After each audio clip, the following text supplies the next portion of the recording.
Alright guys, in this video I will teach you how to turn on a specific setting on your Hisense TV that will prevent the sound from your Hisense TV to spike when you're changing channels or you're changing different sources. For example, right now I was watching some YouTube video, but next thing I want to do is to watch a movie that is very loud or very quiet, and I just want all the sound to be in the specific kind of range that I turn. I don't want it to be too loud all of a sudden or too quiet all of a sudden. So for that, we need to scroll all the way to the left of your screen with your remote control to find this settings section. Okay, in the settings section, you need to actually locate the setting and click on that with your remote control. Now here what you want to do is you want to locate the sound section. You click on the adjust as well. Now we're going slightly to the bottom and find this sound mode setting. Click on that adjust as well.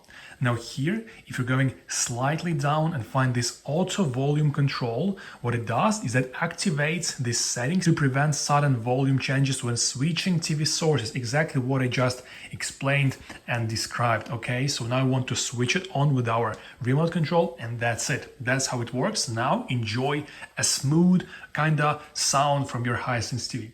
If you found this video helpful, please consider liking this video and subscribing to our channel.